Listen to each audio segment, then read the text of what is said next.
परमात्मा ने यही आदेश दिया था कि ना तो सतनाम किसी को बताना, ये 2 अक्षर का, और न ही सारनाम बताना, और केवल ये 5 नाम देना। यही जो दास आपको देता है, यही 5 नाम का आदेश दिया था। लेकिन ये 1-2 गद्दी वालों ने इसका निर्वाह किया। उसके बाद फिर ऐसे ही सिख समाज, क्योंकि ज्ञान तो है सतपुरुष और सतलोक का, सचखंड का, तो उसमें ये भ्रमणा फैल गई कि अभी बात तो हम करते हैं सतलोक और सचखंड की, सतपुरुष के अतिरिक्त हम किसी को मानेंगे नहीं और देवताओं की हम पूजा करेंगे नहीं। और ये जाप मंत्र हैं, ये तो यही इन्हीं के ब्रह्मा विष्णु और शंकर तक के सीमित है। तो उन्होंने वो भी त्याग दिए, केवल एक वाहे गुरु सतनाम यो तो मूल मंत्र बना लिया, और बाकी वाणी का पाठ नित्यनेम वगैरह ये इन्होंने क्रियाएं शुरू कर दी। इसकी एक झलक दिखाता है दास, क्योंकि परमात्मा का ज्ञान ऐसा है, इसमें कोई मीन मेख नहीं। लेकिन ये सिद्ध कैसे होता है? ये तो उनसे सिद्ध होगा जो क्रियाएं वो पंथ कर रहे हैं, और उन्हीं में लिखा होगा तो प्रमाणित होगा कि सचमुच वो ऐसा ही करते थे। दास को अभी 5-7 दिन पहले एक पत्रिका मिली है सिख धर्म की, एक भगत सिख बच्चा ही देकर गया है, क्योंकि दास ने आपको जौहरी बना दिया लाल परखने के। और प्रत्येक धर्म के प्रत्येक पुण्यकर्मी प्राणी को प्रत्येक धर्म का इतिहास आपके रूबरू कर दिया, जो आज तक वो धर्मगुरु आपको नहीं दिखा पाए। तो उस आधार से उस सिख बच्चे ने ला के मुझे दी है। कहने लगा जी मैं 2 बार और लाया था, आप तक पहुंच नहीं पाई, वो वहीं रख ली गई, मगर स्पेशल मंगवाई मैंने। तो इसमें भी वो 5 नामों का संकेत है जो दास आपको देता। और गुरु ग्रंथ साहिब में जो 5 नाम धुनकार धुन, ये इन 5 नामों की ही धुन इस शरीर में सुन रही है, उसका जिक्र है, ना कि सतलोक सचखंड वाली का। ये छोटी सी पत्रिका है, ये सारी 15-16 पृष्ठ इसके अंदर है, 16 पृष्ठ की है। देखिए इसका नाम है 35 अखरी। ये देखिएगा, ये है साखी भाई लालो जी तेये ताप दी कथा 35 अखरी, और ये है नसीहत नामा। और ये कहाँ से छपी है? इसके बैक में है ये सारा डिटेल, ये देखिएगा, ये यहाँ से छपी है। ये है जवाहर सिंह पब्लिशर्स 119/3 गली कालान बाग जलियांवाला अमृतसर। अब इसके अंदर आपको दिखाते हैं, इसमें एक तो ये कथा है कि जो तेया ताप बोलते हैं ना, जो तीसरे दिन चढ़ता है, उसके बारे में कोई कथा बता रखी है। जो तीसरे गद्दी निशीन हुए हैं रामदास जी, उनके बारे में कोई शक्ति का उनका ज्ञान दिया। फिर इस हम आपको दिखाते हैं, ये क्या बता, इसके ऊपर है 7 नंबर पृष्ठ पे, ये जो है ना, ये सतनाम है संकेत में, एक ओमकार, ये गुप्त रखा हुआ था, ये दूसरा मंत्र है, ये ओम मंत्र है, ये ओम है, एक ओम सतगुरु प्रसादी, ये 2 मंत्र का अक्षर है।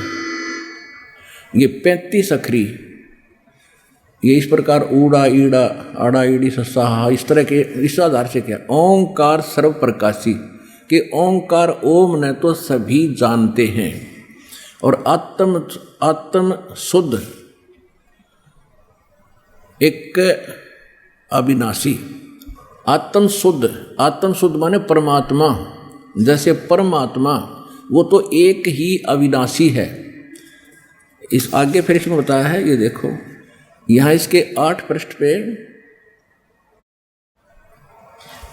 इसमें जो तत्ता थत्था दद्दा धन यादि के बाद, तारण गुरु बिना नहीं कोई, यानी गुरु के बिना कोई तार नहीं सकता, यानी गुरु की सच्चा गुरु मिला, सच्चे मंत्र दे जब तरह। फिर 9 पृष्ठ पे लिखा है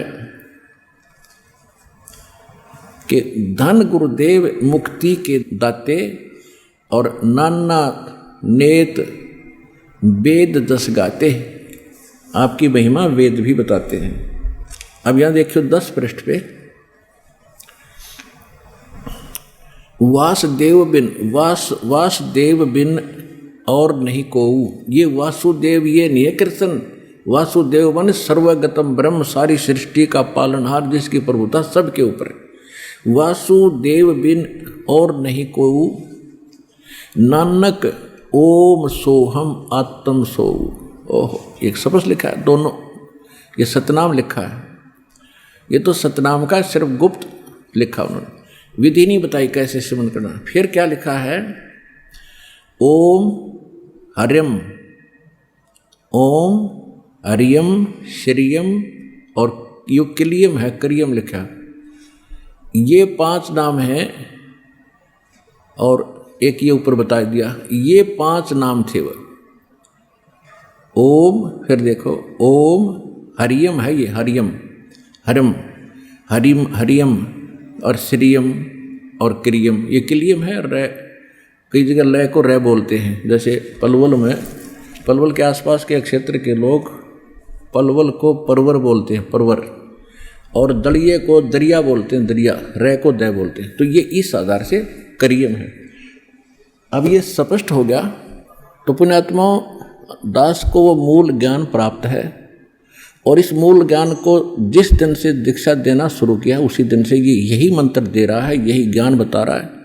आज सभी सहयोगी सदग्रंथ उन महापुरुषों के अमृतवाणी भी आज समर्थन दे रही हैं कि हम जो कर रहे हैं वो सही चल रहे हैं। ये ज्ञान अभी तक छुपाना अनिवार्य था। उन महापुरुषों को सख्त निर्देश थे भगवान के, और वो दृढ़ भगत थे, वो सच्चे भगत थे भगवान के। तो उन्होंने उस बात को दृढ़ता से पालन किया।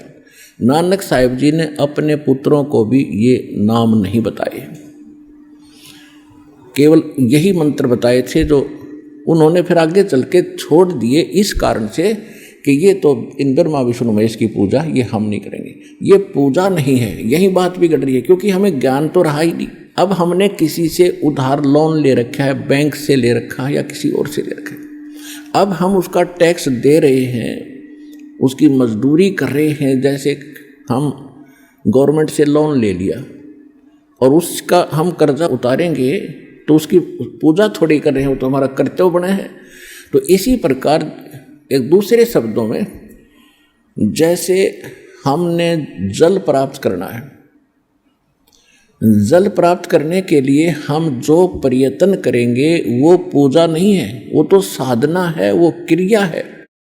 हमारा पूज्य जल है, वाटर है, और उसको पाने के लिए हम जो भी साधन अपनाते हैं, जैसे आपको प्रथम मंत्र दिया जाता है, प्रथम मंत्र की जब आपकी कमाई बन जाएगी, जब सेकंड मंत्र, द्वितीय मंत्र यानी सतनाम दिया जाता है। इस प्रकार समझ लिए कि आपको प्रथम मंत्र दिया है, आपने वो कमाई करी प्रथम मंत्र की, उससे फिर आपने बोकी और पाइप खरीदी, वो है सतनाम, बोकी और पाइप, क्योंकि उस कमाई से ही मिलेंगे वह। पहले आपने मजदूरी की उन 7 नाम की, पहले ये 5 नाम थे, क्योंकि पहले जो ये नाम आपको दिया जाता है प्रथम मंत्र सत्सुकृत अवगत कबीर, तो लोग वैसे ही नहीं स्वीकार करते कि कबीर तो दानक था, ये कोई मंत्र हुआ। और गरीबदास पंथ में भी मेरे सतगुरु, मेरे गुरुदेव के अतिरिक्त इस ऊपरले मंत्र का कोई जाप नहीं करता था, और नीचे वाले को छोड़ देते थे, कहते ये तो मृत्यु के समय करना होता है, सत्यम यानी राम नाम सत्य है, इसको छोड़ दो। वो बीच वाले भी कोई कुछ जपता है, कोई वो भी नहीं जपते। तो कहने का भाव ये है कि ये मालिक की मेहर हुई है आपके ऊपर, आपका सौभाग्य के मनुष्य जीवन और ऐसे समय में। तो ये सब सिद्ध हो गया कि नानक साहिब जी के पंथ में ये रामदास जी की वाणी मैंने सुनाई आपको। रामदास जी तीसरे गुरु, सिख गुरु साहिब थे। पहले नानक जी, दूसरे अंगद जी और तीसरे रामदास जी हुए। और आगे फिर रामदास जी की ही संतान ने ही 4-5 गद्दियाँ और चलाई हैं। तो कहने का भाव ये है कि ये मंत्र जो आज उन्हीं नानक साहिब की वाणी है, ये वैसे तो जो दास आपको सुना, लेकिन रामदास जी ने इसका पाठ किया था, इसका जाप करते थे। इनके जाप से इनमें सिद्धि शक्तियाँ आ गई, जिस कारण से ये कुछ चमत्कार भी दिखाते रहे। और इसी मंत्र का जाप किया करते थे सिख गुरु गोविंद सिंह जी। और इन्होंने इसको बताया है, ये दुर्गा का पाठ है, दुर्गा का पाठ है, इसमें लिखा है। तो कहने का भाव ये है कि आपको दास ये सिद्ध करना चाहता है कि आप जो कर रहे हो वो मंत्र सही है, आप जो ज्ञान प्राप्त कर रहे हो वो ज्ञान सही है, इसके अतिरिक्त और कुछ नहीं है। इसको दुर्गा मंत्र कहा है इन्होंने, दुर्गा मंत्र। लेकिन ये दुर्गा मंत्र नहीं है, ये इसको जैसे हमने इसको ब्रह्म गायत्री मंत्र का एक नाम दिया है, क्योंकि ये ब्रह्म तक के ही साजंदे हैं जितने इसमें ये 5 नाम थे, लेकिन फर्स्ट एंड लास्ट है ये परमात्मा का मंत्र है।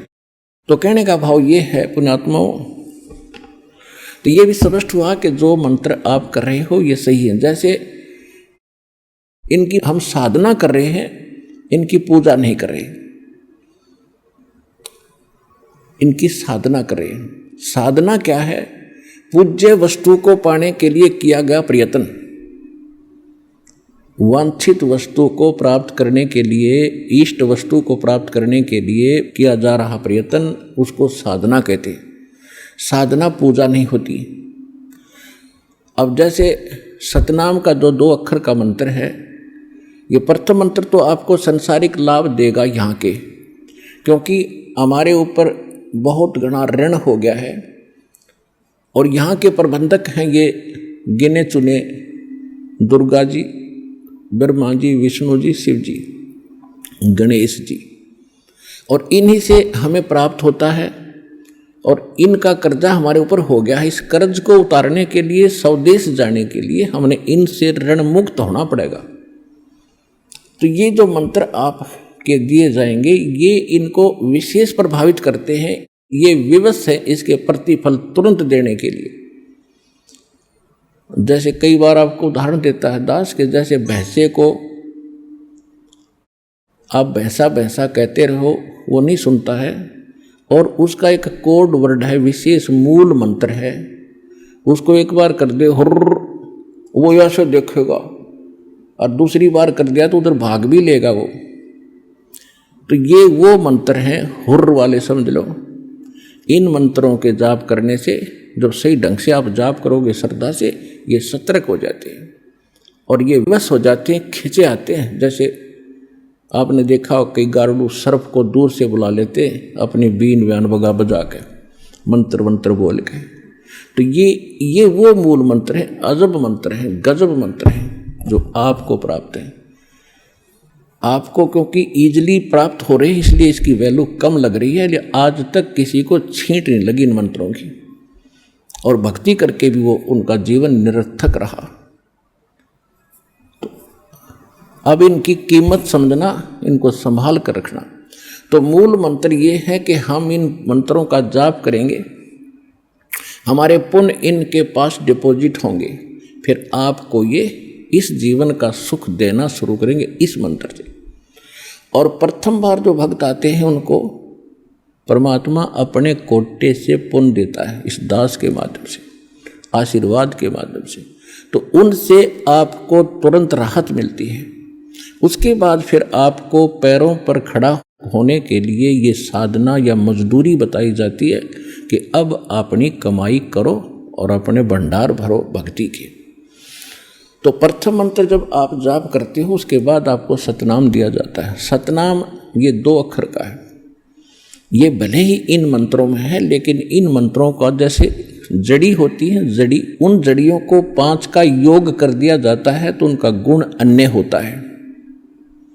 और जब उन जड़ियों का 2 का योग करके खिलाई जाती है तो वही कुछ अन्य लाभ देती है।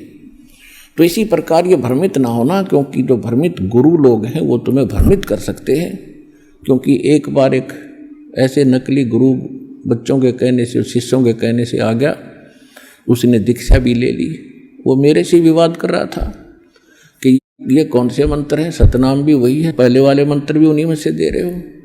मैंने कहा कि आप भगत ही नहीं हो जो सतनाम प्राप्त करके विवाद कर रहे हो, ये मंत्र प्राप्त करने से पहले का विषय था, और अब आपको अविश्वास है तो आप भक्त नहीं हो, आपकी भक्ति समाप्त हो गई है। जब पहले गुरु को तभी बनाना चाहिए जब पूरी तरह संतुष्ट हो जाओ कि सचमुच जो ये कह रहे सारी सच्ची है, क्योंकि साची एक तो वर्बली होया करे, यहाँ तो प्रमाणित है, सदग्रंथों से आपके रूबरू किया जा रहा है, महापुरुषों के जो है प्रमाण दिए जा रहे हैं कि उन्होंने ये भक्ति की, उन्होंने ये भक्ति की, उन्होंने ये भक्ति की, जिनको आप मोक्ष प्राप्त मानते हो, और उसके बाद ऐसा करे तो वो उन बच्चों को भ्रमित कर रहा होगा जो उनके पूर्व के शिष्य थे। तो आप सभी को एक सामूहिक संकेत दिया जाता है कि ऐसे लोगों को आप स्वयं ही निपटो, उनको उत्तर दो जो दास आपको बता रहा है। तो इसी प्रकार ये वही मंत्र, फिर उन महापुरुषों ने यही जाप किए। फिर एक तो परमात्मा और परमात्मा की विशेषात्मा जो बता रही है वो फाइनल है।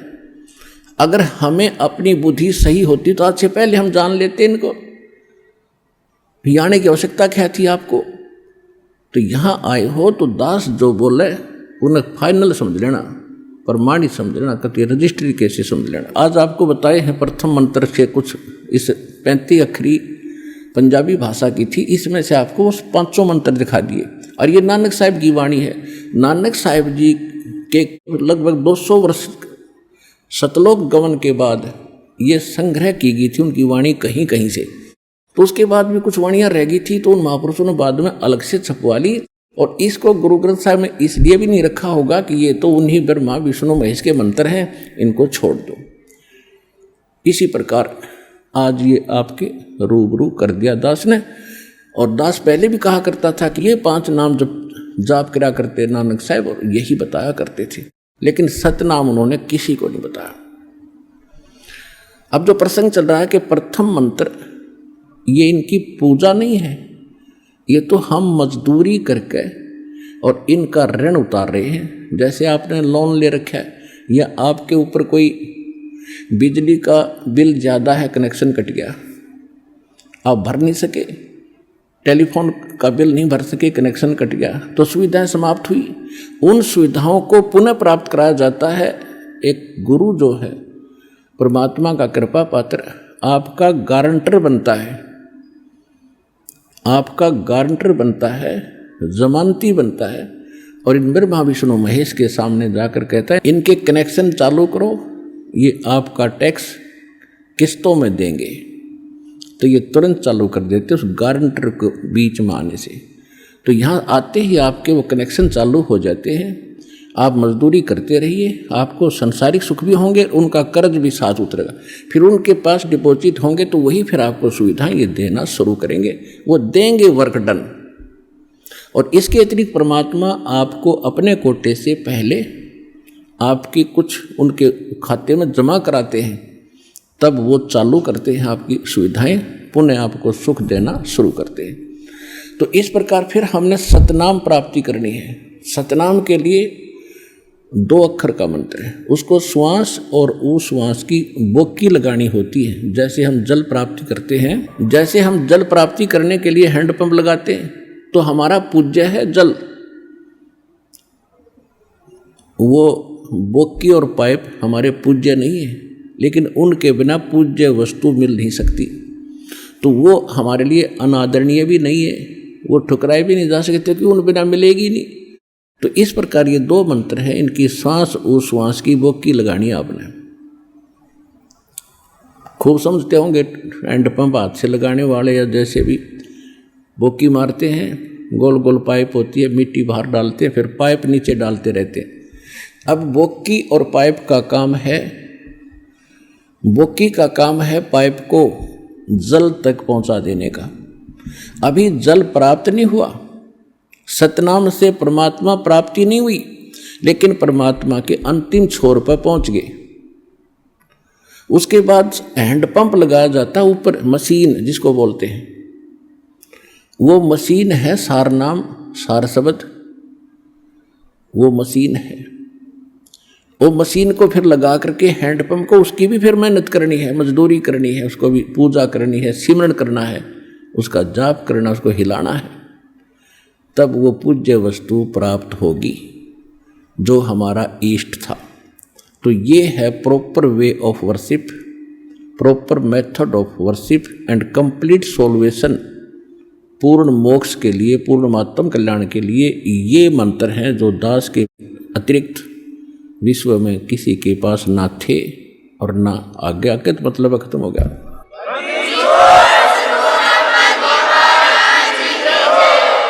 और ना ही वर्तमान में अब किसी के पास है। लेकिन उन महापुरुषों को पता था, वो जाप करते थे, जिनको भगवान मिले और उनको सीधे यही मंत्र दिए थे।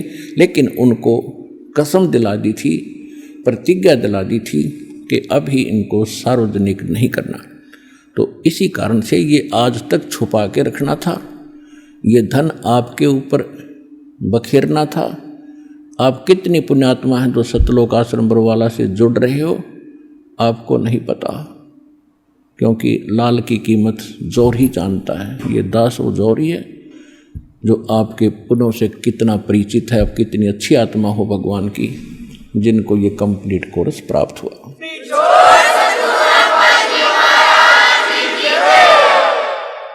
तो हम उसी प्रसंग पर आते हैं।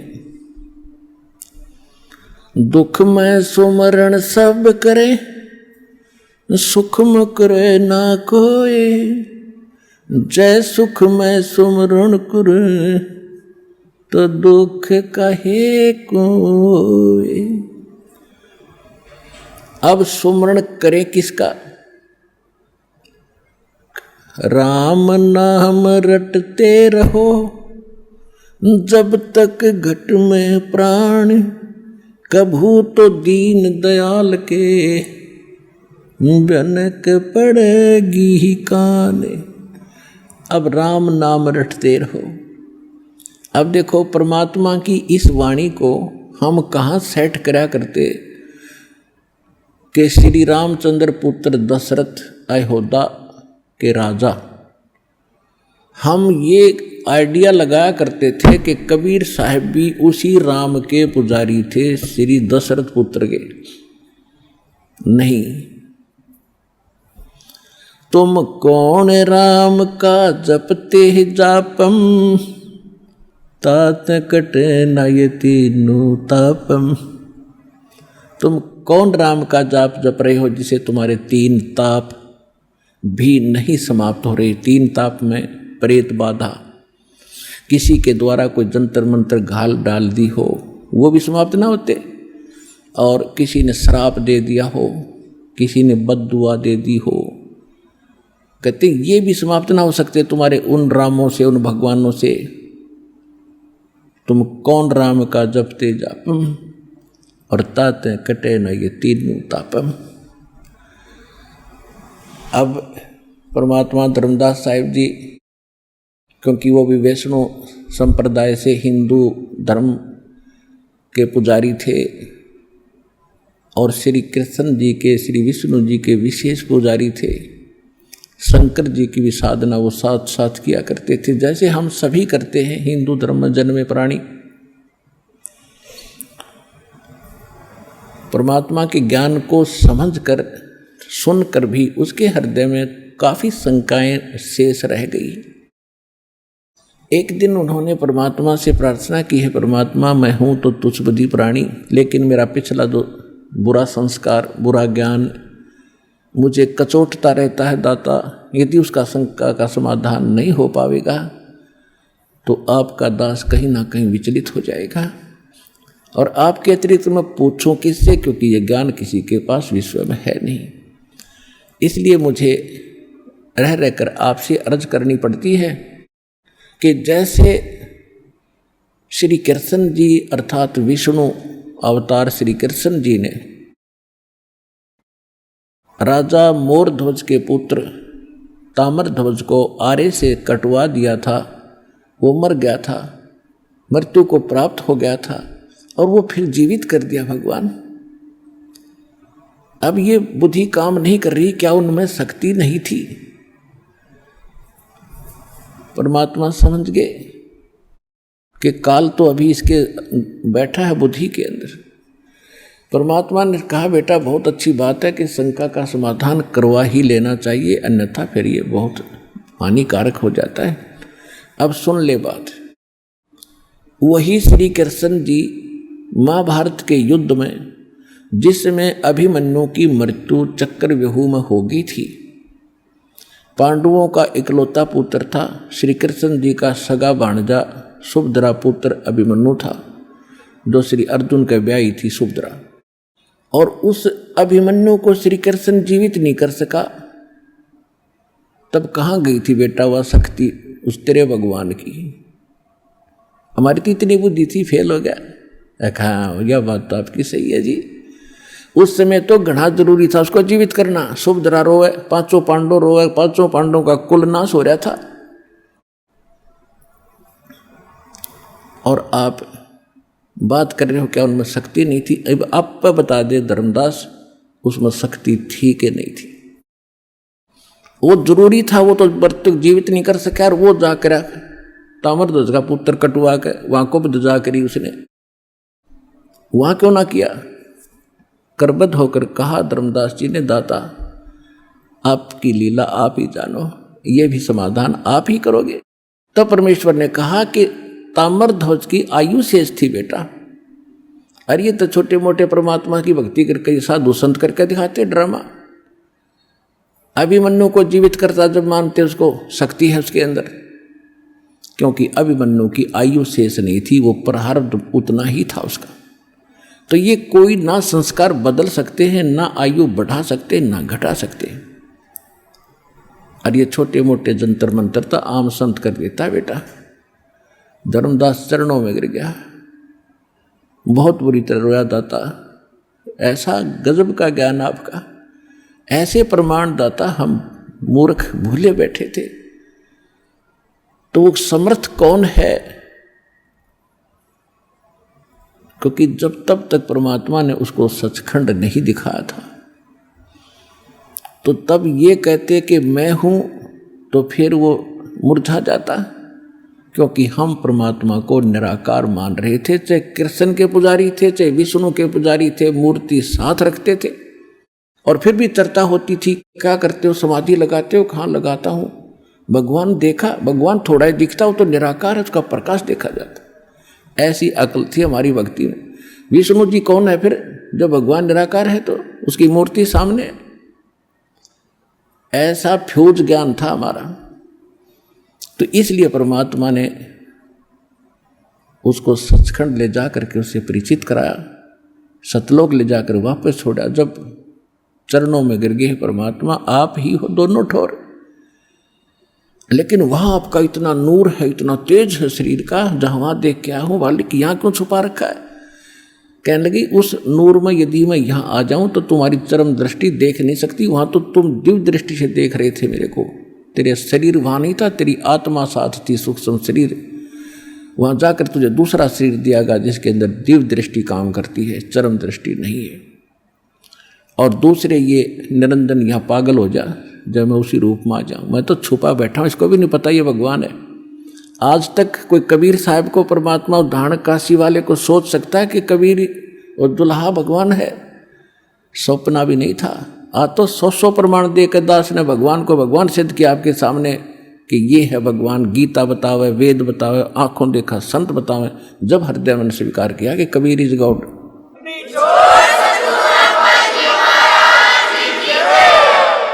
अब दास बताएगा परमेश्वर की महिमा। जैसे श्री कृष्ण जी ने जो लीला की थी, मोर ध्वज के पुत्र ताम्रध्वज को आरे से कटवा कर जीवित कर दिया, तो वो भी लीला भगवान ने की।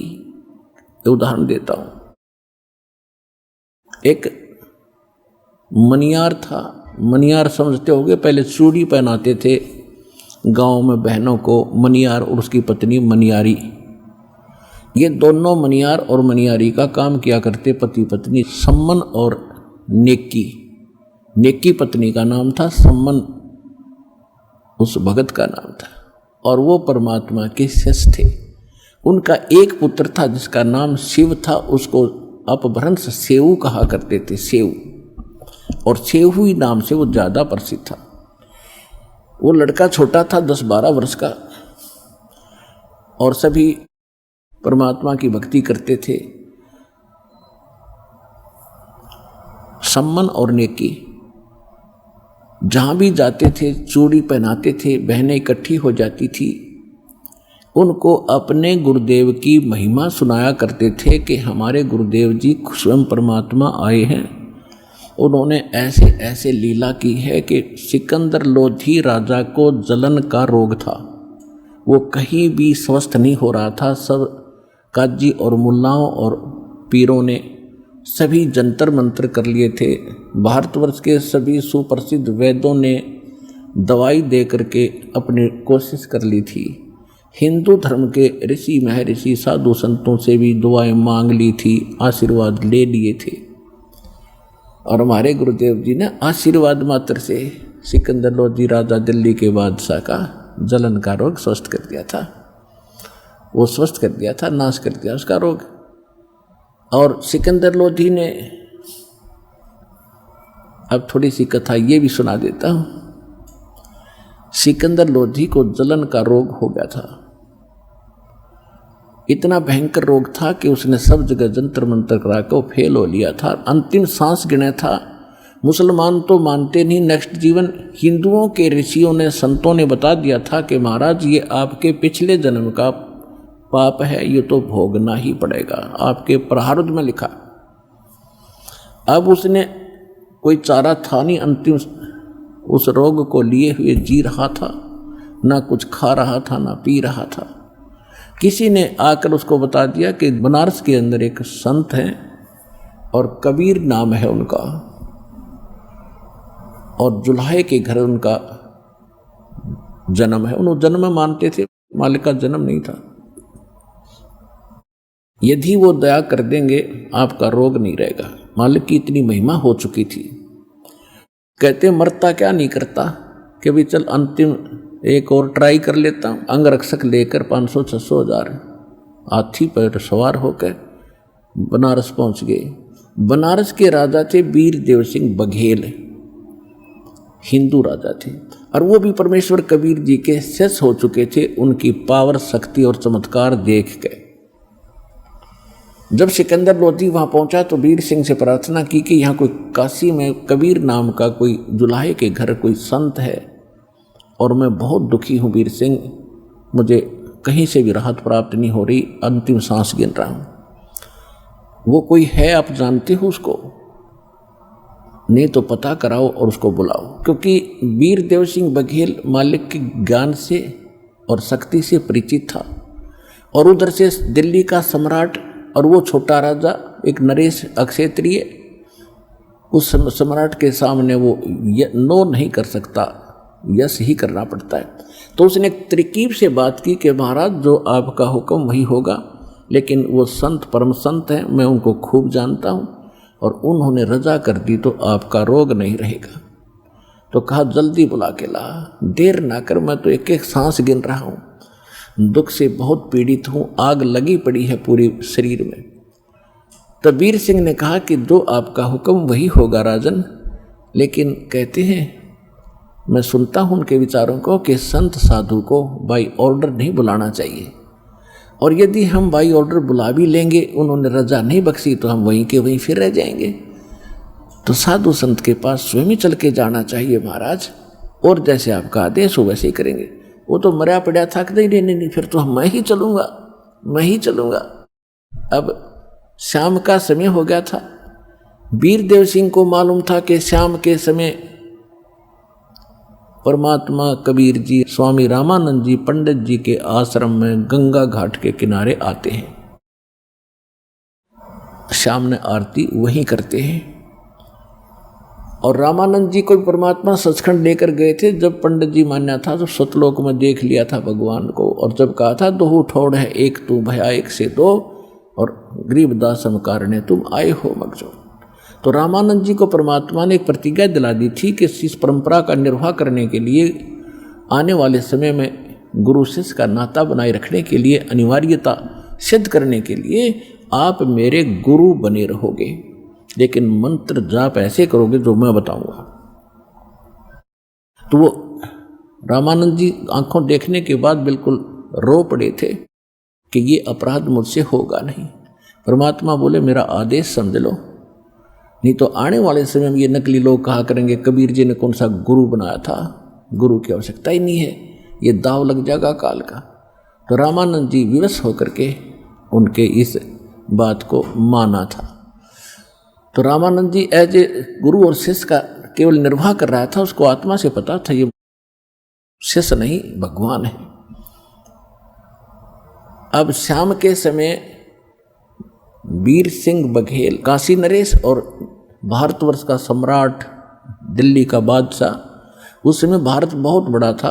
अफगानिस्तान, बलोचिस्तान, पूर्वी और पश्चिमी पाकिस्तान, इराक, ईरान तक ये भारत एक ही था। और दिल्ली का बादशाह सबका कंट्रोलर होता था। छोटे छोटे नरेश ऐसे छोटे छोटे बना रखे थे, वो सब उसके अधीन थे। दिल्ली का बादशाह और सिकंदर लोधी और साथ में वीर देव सिंह बघेल, ये दोनों चल पड़े आश्रम की ओर। कबीर साहब तब तक पहुंचे नहीं थे उस रामानंद जी के आश्रम में। तो वीर देव सिंह को मालूम था कि रामानंद जी मुसलमानों से नफरत करते हैं और मैं कहूँगा तो ये मेरे से नाराज हो जाएंगे। गेट पर जाकर द्वार पर खड़े हो गए कि राजन यहाँ खड़े हो जाओ। द्वारपाल खड़ा था, सेवक उससे कहा भाई स्वामी जी से कहिएगा दिल्ली के सम्राट सिकंदर लोधी आए हैं, आपका दर्शन करना चाहते हैं। पहले तो उन्होंने पूछा कि कबीर जी आ चुके हैं? तो द्वारपाल सेवक ने कहा जी अभी आए नहीं हैं, आने ही वाले हैं। तो सिकंदर लोधी ने कहा कि चलो तब तक अंदर विश्राम कर लेते हैं, साहब संत के दर्शन करते हैं रामानंद जी के। तो वीर देव सिंह बघेल ने कहा कि रुक जाओ, यहाँ का नियम है, पहले आज्ञा लेनी पड़ेगी महात्मा जी से। तो सेवादार से कहा कि भाई ऐसे कहिएगा दिल्ली के बादशाह आए हैं और कबीर साहब जब तक आएंगे तब तक यहाँ इंतज़ार करना चाहते हैं आश्रम के अंदर और आपका दर्शन भी करना चाहते हैं। अब द्वारपाल अंदर गया, शाम का समय था, मौसम ठीक सा था। बाहर उस आश्रम के अंदर वृक्षों के नीचे स्वामी जी बैठे थे आसन पे। रामानंद जी, द्वारपाल ने जाकर कहा महाराज ऐसे ऐसे दिल्ली के सम्राट सिकंदर लोधी आए हैं और वो आपका दर्शन भी करना चाहते हैं और कबीर जी से उन्होंने मिलना है, तब तक आपके इस आश्रम में इंतजार करने के लिए अंदर आना चाहते हैं। रामानंद जी ने कहा कि उनको कहो वो बाहर खड़ा इंतजार कर ले, वो मांस मिट्टी खाने वाले मलेच्छ हैं और हम इन मुसलमानों से को इस आश्रम में अलाउड नहीं कर सकते। अब वो बोलता उनने भी सुन रहा था क्योंकि इतना बड़ा आश्रम नहीं था, बगीचा ऐसा था, एक झोपड़ी डाल रहे थे एक दो। उन दोनों ने भी सुन लिया कि रामानंद जी ने नकार दिया। द्वारपाल ने आकर बताया कि महाराज जी ने आपको मना कर दिया क्योंकि आप मुसलमान हो और मुसलमान इस आश्रम में प्रवेश नहीं कर सकता। अब कहते हैं तप से राज और राजमदमानम और जन्म तीसरे शुक्र स्वानम। राजा तप से बनता है और राजा के अंदर अभिमान होता है और अभिमान उसका सबसे बड़ा दुश्मन होता है। उसने सोचा रे 2 कौड़ी का बाबा जी है, 1 एकड़ में आश्रम बना के अपने आप को इतना महत्वशाली समझता है, मुसलमानों से नफरत करता है, निकाल के तलवार और चल दिया अंदर। ये कौन रोका है? द्वारपाल की हिम्मत।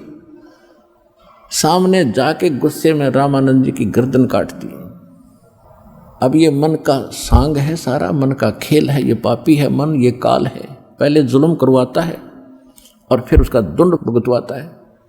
अब जब उसने वो विनाश कर दिया ना, तब अकल ठिकाना आएगी। को तेरे की आया था रोग कटवाने, यूँ तो अब और बढ़ा ली समस्या। कहने लगा वीर सिंह चल वापस, मेरे तो उल्टे लाग रहे हैं, मेरे तो बुरे दिन हैं, चाहता हूँ भला करना और करवाना और होता है बुरा। अब वो ऐसा महापुरुष बताते हो कबीर जी को, अब उनके गुरु जी का मैंने हत्या कर दी, मर्डर कर दिया, अब वो शराप और देगा मुझे जब यहाँ आ गया था, तो निकल जल्दी से। अब वीर सिंह क्या बोल रहे उस राजा के सामने, वापस चलने लगे। सामने से परमात्मा आ गए। अब देखो खेल दाता का, एक तीर से कितने शिकार करे। रामानंद जी की अकल ठिकाने लानी थी। अभी तक वो हिंदू और मुसलमानों को 2 समझकर नफरत करता था। जब तक हमारे अंदर ये राग द्वेष और घृणा है, हम मोक्ष मुक्ति नहीं पा सकते, वो भक्ति भी फेल होती रहती। उधर से राजा को स्वस्थ करके उसका कल्याण करना था। और जब तक अति अधीन दीन हो प्राणी और ताको कहना ये अकथ कहानी, जब तक हम भी नम्र नहीं होंगे तो संत का आशीर्वाद भी काम नहीं करता। अब उसको नरम बनाना था, एक इतिहास बनाना था, अपना परिचय देना था कि I am God, I am Kabir God है, ये परिचय देना था। ज्यों ही वो बाहर निकले, दोनों नरेश सामने से परमात्मा आ रहे हैं। वीर सिंह जी पहले से शिष्य था, सारी क्रियाओं को से परिचित था। तुरंत दंडवत प्रणाम किया मुकुट समेत कबीर परमेश्वर के चरणों में। अब मरता क्या नहीं करता। सिकंदर लोधी ने सोची, यो है वो संत है, इब और कोई चारा नहीं, चरणों में गिर, नहीं तो आ गया सामने शेर। अब तुरंत वो भी मुकुट समेत चरणों में, दोनों चरणों में दंडवत प्रणाम करे। तब परमात्मा ने कहा कि हे राजन, हे दो नरेश, आज कैसे गरीब के पास पहुंचे। और ऐसे करके दोनों के सिर पे हाथ रखा कि खड़े हो। अब जो ही मालिक ने सिकंदर लोधी के सिर पे हाथ रखा, उसका जलन का रोग तुरंत समाप्त हो गया, जैसे क्विंटल टनों वजन हट गया।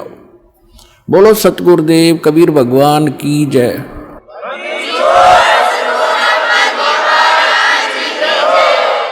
अब वीर सिंह तो खड़ा हो लिया, सिकंदर ना उठे, क्योंकि उसको पता लगे तो अल्लाह अकबर है, ये तो खुद भगवान आए हैं। ओए होए, आशीर्वाद से सब रोग नाश, ऐसा स्वस्थ शरीर हल्का फुल्का हो गया।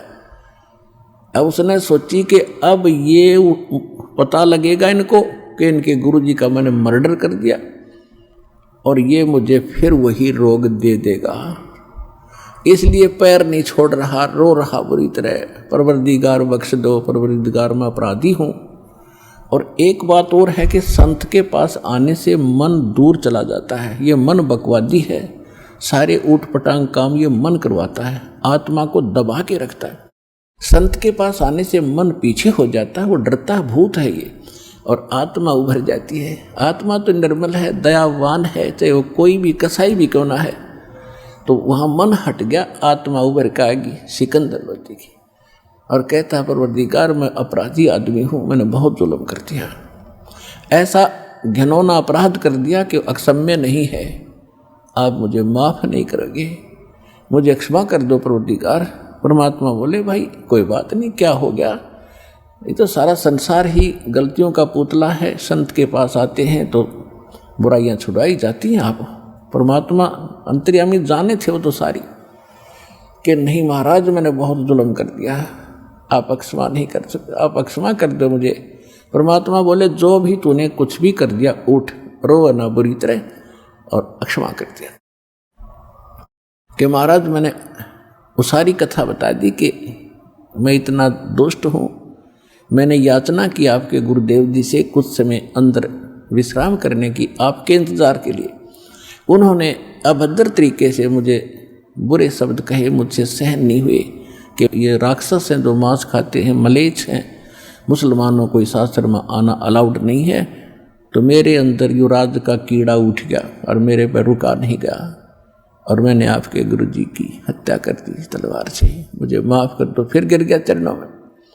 परमात्मा बोले खड़ा हो, कोई बात नहीं। ये तो उसकी आयु इतनी थी, स्वामी रामानंद जी की आयु इतनी थी। उस समय स्वामी रामानंद जी लगभग 125 वर्ष के हो चुके थे, 125 वर्ष के, और 104 वर्ष की आयु में परमात्मा मिले थे उनको। तो परमात्मा ने कहा कि इसकी आयु इतनी थी और आपसे ही इसकी मृत्यु होनी थी, इसमें ना तेरा दोष है ना उनका दोष है, आप चलो, और लेकिन एक काम करो, मेरे साथ वापस चलो। परमात्मा ने कहा कि अपना काम बताओ, किस लिए आए थे। कि जिस काम के लिए आया था वो तो आपने आशीर्वाद मात्र से ठीक कर दिया। मैं बहुत दिनों से दुखी था, मेरे हाहाकार मची थी, आग लगी थी रोम रोम में, और दाता आपके आशीर्वाद से मैं स्वस्थ हो गया। अब मेरा एक काम और बढ़ गया, हे परमात्मा उसको भी दया करो, क्षमा करो। परमात्मा बोले कि चलो आप ऐसे मत जाना, नहीं तो हिंदू समाज बहुत बुरा समझेगा और हो सकता उपद्रव भी हो जाए। आप अंतिम संस्कार करो, मैं संभालूंगा इन सबको, कहूँगा कि भाई ये तो होना ही था और ऐसे ऐसे गलती हो भी गई थी, आदर सत्कार तो सभी का होना चाहिए। तो राजा ने सोचा भी ठीक है। तो अंदर चले गए दोनों। तो जितने भी 10-5 वहाँ शेष रहते थे रामानंद जी के, वो कबीर साहब आगे थे, उनको देखकर भागे आए कि कबीर जी सिकंदर ने गुरु जी का मर्डर कर दिया। परमात्मा बोले ऐसी बात नहीं बोलते, संत मरते हैं कभी? अरे भले आदमी तुमने फिर देख जाना क्या भगवान को और संत को, ये मरते हैं, ये कभी नहीं मरते। और कौन किसको मारता है, ये संस्कार अपने प्रारब्ध भोगना होता है सबको। उनको ऐसा करे थे। इतने में सिकंदर लोधी और वीर सिंह पीछे आ गए। वो फिर सुन्न हो गए, क्यों तो फिर आ गया भाई सिकंदर लोधी, फिर आ गया। वो तो चुप हो गए, कत्ती एक साइड में खड़े हो गए। तब परमात्मा ने स्वामी रामानंद जी के जो 2 भाग हो गए थे, गर्दन अलग और धड़ अलग पड़ी थी दूर दूर, और कपड़ा डाल रखा था, वहाँ खून रक्त का सरवाह हो गया था।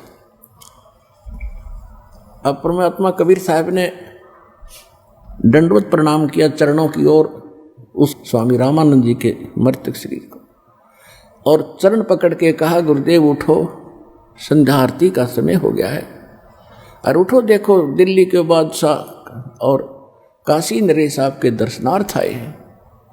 इतना ही कहा था, वो गर्दन दूर से उठकर रामानंद जी के गर्दन पर लग गई, निशान भी नहीं था, और जीवित हो गया। बोलो सतगुरु कबीर भगवान की जय।